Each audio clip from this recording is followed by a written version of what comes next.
Good day, grade 9 students. I will be your teacher for today. I am Walter Armoy Kaida of Kawayan City National High School. Welcome to Bamboo Telescuela. This is your school on air in Mathematics 9. Make sure you have with you your module, ballpen, and math notebooks.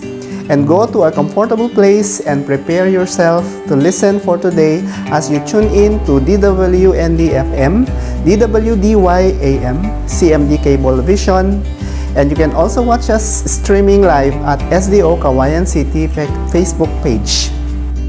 Our focus for today is the application of similar triangles on word problems. As we all know, most topics in mathematics culminate into word problems, and of course this would be the end of this particular unit, similar triangles. For today, we shall be adopting George Folia's problem solving methods, and he has 4 steps. The first one is the understand the problem. The second one is devise a plan. Number 3 is carry out the plan, better known as the solution to the problem. The fourth one is looking back, or better known as the checking. There are prerequisites for this particular lesson. So since we are talking about similar triangles, we should be familiar with the definition of similar triangles. When are triangles similar? And also, we have, of course, the ratio and proportions. Now, when we say similar triangles, we have 2 or more triangles similar if corresponding angles are congruent and corresponding sides are proportional. From this definition, we can produce 3 pairs of congruent angles and also 3 equal ratios among the sides of the similar triangles. Now, let us recall proportions. The proportion A is to B equals C is to D can be rewritten as A times D equals B times C, which is better known as the product of the means is equal to the product of the extremes. Your A is to B equals C is to D can also be written in different ways, such as this one, or this one. Any of these are all equal and can be used correctly. But throughout the lesson, ratios can be expressed or would be expressed as a fraction instead of ratios. Now, we are now ready to go along word problems on similar triangles. Let's start with the first one. A tree 25 feet tall casts a shadow of 14 feet long. If Maria, who is 6 feet tall, casts a shadow, how long will her shadow be? From George Folia's method, let's start with understanding the problem. Of course, we may ask the question, what are the pieces of information given? From the problem, we can say that a 25 feet tree has a shadow of 14 feet. And we are asking for how long is the shadow of Maria if she is 6 feet. Now we are supposed to plan the approach. We are supposed to draw triangles involved, form proportions, and form the triangles. Let us try to illustrate. This is the tree from which we can form a triangle. The vertical one will represent the height of the tree, while the horizontal one will represent the shadow of the tree. Let's consider Maria, from which we can also draw a triangle. The vertical side of the triangle will represent the height of Maria, while the horizontal one will represent the shadow of Maria. And in that case, since the shadow is unknown, we may represent it as x. Now look at the triangles. They are similar. We can pair together 6 and 25 and also your x and 14. So we have the proportion 6 over 25 equals x over 14. We are now ready to solve. So, we will now implement the plan. We will consider the proportion 6 over 25 equals x over 14. We can cross multiply, from which we get 25x equals 6 times 14. We will multiply 6 times 14, then we have 25x equals 84. Dividing both sides by 25, we get x to be 3.36 feet. We will try to interpret the results. One way to interpret the outcome could be this way. Since the tree is taller than Maria, it follows that its shadow is longer. The shadow of the tree is 14 feet, while Maria is 3.36 feet. Notice that their shadows measure more than half their height. The height of the tree is 25. Its shadow is 14. The height of Maria is 6, and her shadow is 3.36 feet. Alright, let's go to the second problem. Triangles DAR and DTI are similar. The length of the sides of triangle DAR are 42 inches, 50 inches, and 25 inches. The length of the longest side of triangle DTI is 225 inches. What would be the perimeter of triangle DTR? Let's try to understand the problem. Again, what are the pieces of information given? Of course, the two triangles are similar. The sides of the other one measures 42, 50, and 25, while the longest side of the other triangle measures 225. The question is, what is the perimeter of the other triangle? Okay, let's plan our approach. Since the triangles are similar, their sides must be proportional. The shortest sides pair together, while the longest sides pair together. We can use one of the ratios and pair it to the other ratios to find the measure of the other sides. After finding the measure of the other sides, we can add them to find the perimeter. That will be our approach. Let's try to solve. Okay, first triangle has a measure of 22, 42, and 50. The second triangle could have x, y, and 25. Note that the second triangle do not have identified two sides. It's only 225. And so, we will represent the two sides as x and y. And so, you see, the sides are x, y, and 225. Now, the longest sides pair together. So, we have 50 over 225. While, of course, the other ratios are x over 22 and y over 42. From there, we can solve or we can form proportions.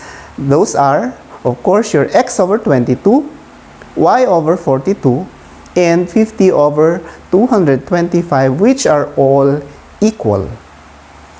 We have now proportions to use for our solution. Let's implement the plan. Okay, so we will start with our proportion x over 22 equals y over 42 equals 50 over 225. Let's start with the first variable. So we pair it with 50 over 225, from which we will do cross multiplication. So we have 225x equals 22 times 50. If you multiply 22 and 50 together, we get 1,100. So we have 225x equals 1,100.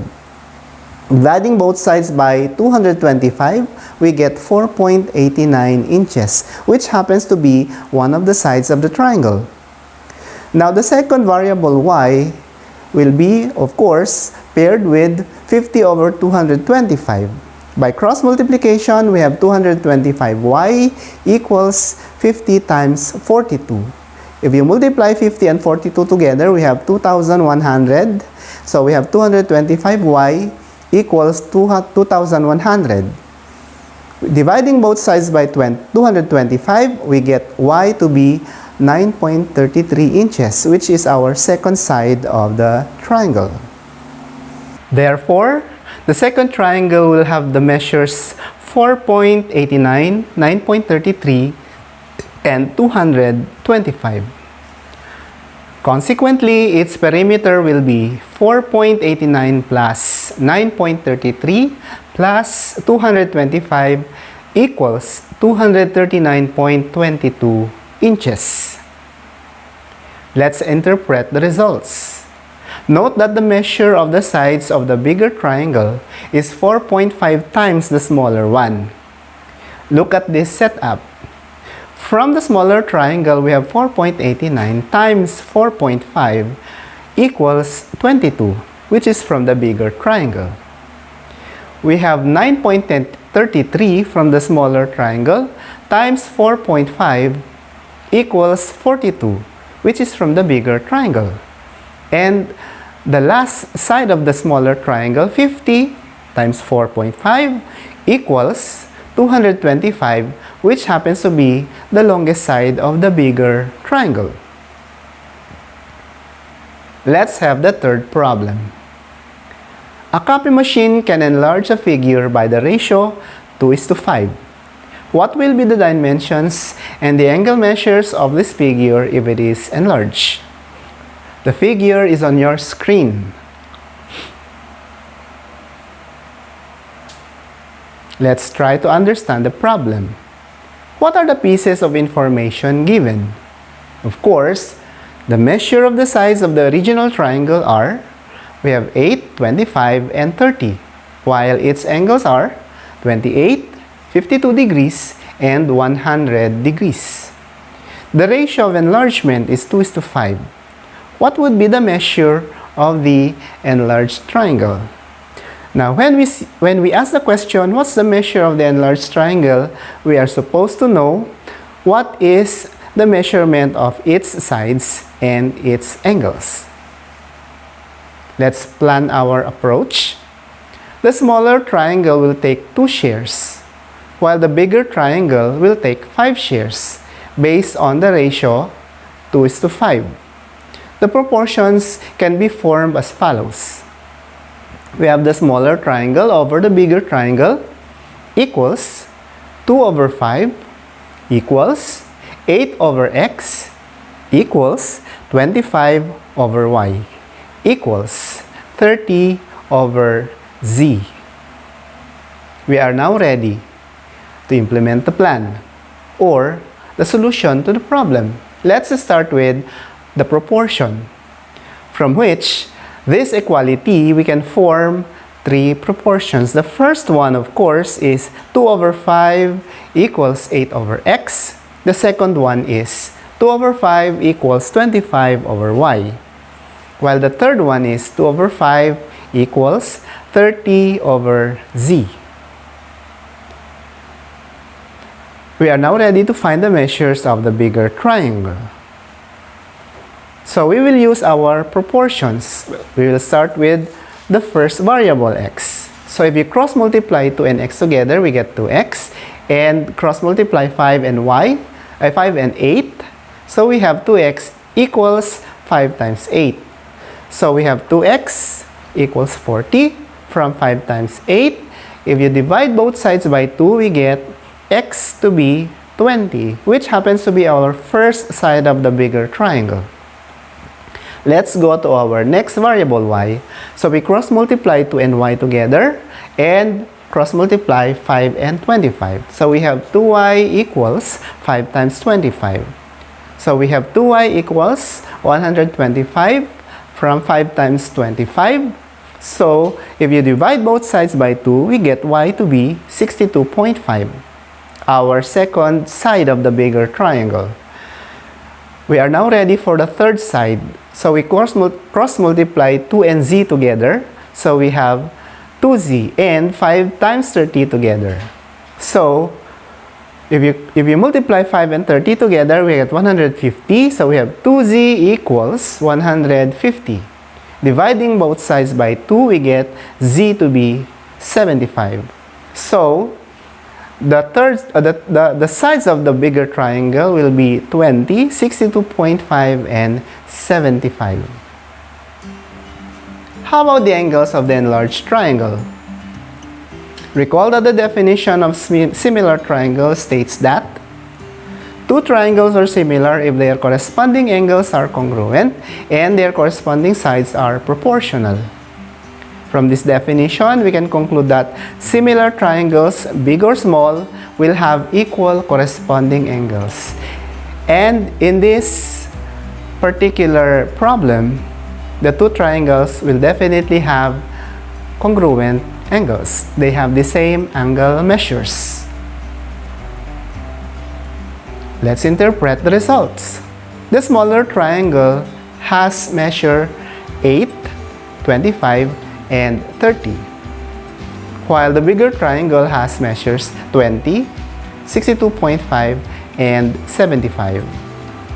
Note that we have 4 times 2 equals 8 and 4 times 5 equals 20. Also, 12.5 times 2 equals 25 and 12.5 times 5 equals 62.5. And 15 times 2 equals 30 and 15 times 5 equals 25. Note that you always have the ratio 2 and 5 there. Alright, let's have the summary of the lesson. There are no definite ways to deal with word problems in general, but a method introduced by George Polya could help us deal with such lessons. And in dealing with word problems involving similar triangles, it is very important to understand the problem first.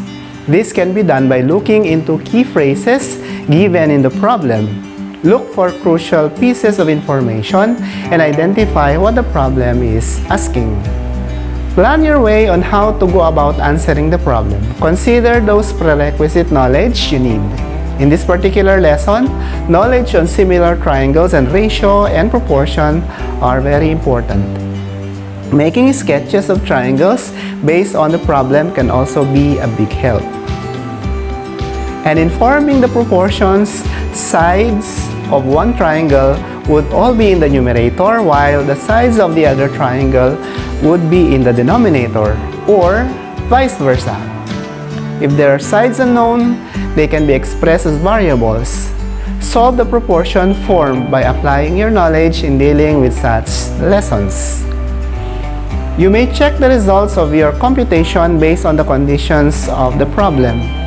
Always remember to answer what is asked in the problem. Since these numbers are proportional, you may also consider the constant multiplier among them. This would also help check if the computations were done correctly. I am leaving you this message and hopefully you can relate. It's about honesty. Honesty is the first chapter in the book of wisdom, as stated by Thomas Jefferson. Hopefully you learned something from today's video lesson. And this has been your teacher for today, Walter R. Marcaida of Kawayan City National High School. Stay safe, goodbye, and thank you.